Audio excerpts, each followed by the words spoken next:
6-7 the number, talking pretty much everything tonight. We've got a little football stuff in there, talking college basketball, NCAA tournament, down to the Final Four, college basketball coaching changes, Kermit Davis out, Nick McDevitt in tomorrow at Middle Tennessee, Dana Ford leaving Tennessee State for Missouri State, Brian Penny Collins in at TSU today. Back to the phone lines we go. Let's say hello to Brad. Brad, good evening. Good evening, sir. I just had a question. What are your thoughts on the new jersey of the Titans and what they're going to look like? And also, the skid that Predators on, is this going to affect them in the playoffs? And Rock Chalk Jayhawk. I'll hang up and listen. All right. I don't think the Preds are in trouble because of this skid. For what I said off the top of the show and the fact that sometimes you need a little wake-up call, and things that almost come so easy for this team with all the lines they throw at people, and they had the proper level of intensity for a long period of time. I think, honestly, what's caught up to them, if you got a bunch of teams that are scrapping and clawing for home ice advantage in the first round, they're scrapping and clawing to just get into the playoffs, and the Preds aren't playing for much right now, or at least weren't in the last couple of days. They just met teams that were more desperate, and they outplayed them. And I think some of those little things that creep up and bother you that you need to address and correct, I think they may be ignored as they were running off a 15-game point streak that was the longest in franchise history. And it eventually caught up to them. They played much better last night. They didn't get the result ultimately they wanted. UC Saros was in net. It was the second game of a back-to-back in a hostile environment. But they played much better last night than they played the two previous games.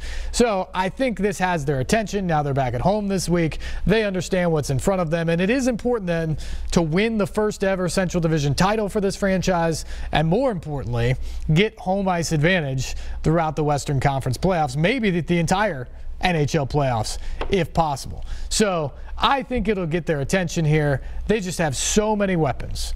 And with Pekka Rinne playing the way he's played throughout the course of this season, I just don't see how a few games really cause you much concern, especially if they turn it around here this week. Because these are the games now, they start to mean a little bit something. Your lead is down to 5 points. 7 games left. You're going for that division title. You're going for home ice advantage. I expect them to come out tomorrow night ready to play and, frankly, ready for payback against the Minnesota team that roughed them up 4-1 in the Twin Cities on Saturday night. And in terms of the Titans jerseys, I wish I had a great statement about them in terms of what I think or how cool they're going to be, except for they've done a remarkable job of keeping the lid on this thing. A week from Wednesday, I guess we're 9 days away, is when we will actually see them at the Jersey Unveil downtown, along with the Florida-Georgia Line concert. Should be a really fun night. I know Amy Adams-Strunk really wants to be this a celebration night for the fans that have stuck with this team and kind of a 20-year celebration of the team. I think it'll be a great night. As for what the jerseys themselves will look like, I don't know.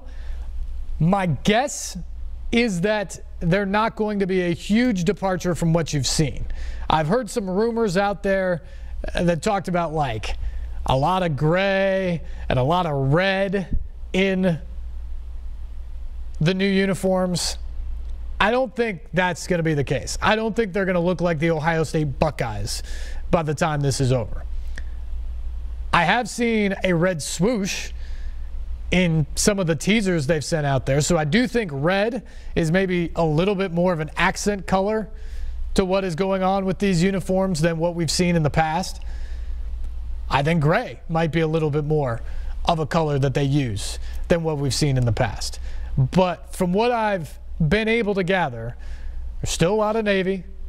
There's still a lot of the Columbia blue or light blue, if you will. And I think those are going to be the predominant colors. The thing I'm most interested to see is what they do with the helmet. I mean, I think in general, you know, and you can have really cool uniforms. You can have less cool uniforms using the same color. I'm interested to see that as well. But the basics, I think they're still going to be navy predominantly at home. I think you're going to have a lot of light blue or the Columbia blue in the uniforms, pants, tops, whatever. The biggest thing I'm curious about is the helmet. I think the helmet is the thing that maybe is lacking in the creativity from the old uniforms, but it also kind of set the Titans apart a little bit in terms of who they were, that white helmet on top of the navy a lot of the times. I'm curious what that looks like. Do they rock the boat there? Do they change the logo that's on the helmet? Do they change the color of the helmet? That's what I'm curious about. And I guess just personally, I'm also interested in how many combinations they try to come out with. You know, the really storied NFL franchises have not done that. You know, they stick with their sort of traditional looks, and that's what they go with, and that's it. And I think that makes a lot of sense for them. The Titans, the fact they've only been here for 20 years and the fact they moved from Houston, they don't have that identity to what they do with the uniforms. And so what we've seen over the past few years, I mean, heck, we did a thing on it last year in the playoffs of how many different uniform combinations they wore last year. I think it was like 8 or 9 that they wore during the course of the season last year. That's actually something that kind of sets the Titans apart as a newer franchise with several different colors that you can play off of in uniforms. Kind of the Oregon of the NFL, if you will, that you can come up with a bunch of different possibilities and look different every time out there. I don't know if that's something that fans really appreciate necessarily. I know sometimes college recruits scare. I don't know if it matters to guys who you're paying multiple millions of dollars a year to put on the uniform. But that's another thing I'm curious about. Are they going to sort of streamline the uniform to go with 1 or 2 more looks? Or what I kind of anticipate they do is they really broaden this thing out and kind of play around a little bit. Have a few more uniform options to go with week in and week out throughout the course of the season. So we will see what they do there. I can promise you this. It's going to be a fun night. You're going to have a lot of people who love the uniforms, and you're going to have some people who don't like them. I can guarantee you that because that's what every uniform unveil does or how it goes. But the night itself, I think, is going to be a lot of fun. Back to the phones now. We say hello to Mike. Mike, what's up? Yes, how do you feel about the Predators keeping up that good play, and if they would keep it up, and what's their chances of repeating, like going back like they did last year? I mean, right now, to be honest, Mike, in the Western Conference, I think they're the best team. I think they are the favorites in the Western Conference if they've played the way they've played much of the season. Now, obviously, they haven't played particularly great the last few nights. They got to be better than that. But if they go into the playoffs with home ice advantage, I think they're the team to beat. What you saw last night in Winnipeg is you saw a team that's a matchup for them. And the way the NHL playoffs shake out is because you go division matchups first, that's your second round matchup. And that's going to be a war. I don't care how good the Preds are. That Jets team's really good too. That is going to be a battle. And it's a shame that one of them is going to be done in the second round because I think they are 2 of the top 5 teams in the NHL, no questions asked. But that's the way it's going to go. And so, you know, whoever the Preds play in round 1, you hope they can take care of it quickly. You hope they can be healthy when they get through. And round 2 against the Jets is going to be an absolute battle. And then if you get through that, you're going to have to face somebody from the Pacific, Golden Knights, Sharks, maybe the Ducks, who knows. That's obviously for the Western Conference Championship at that point, and we will see how that all plays itself out. Obviously, the Stanley Cup Final goes without saying. That will be a brutal series that you're going to have to go all out to try and win.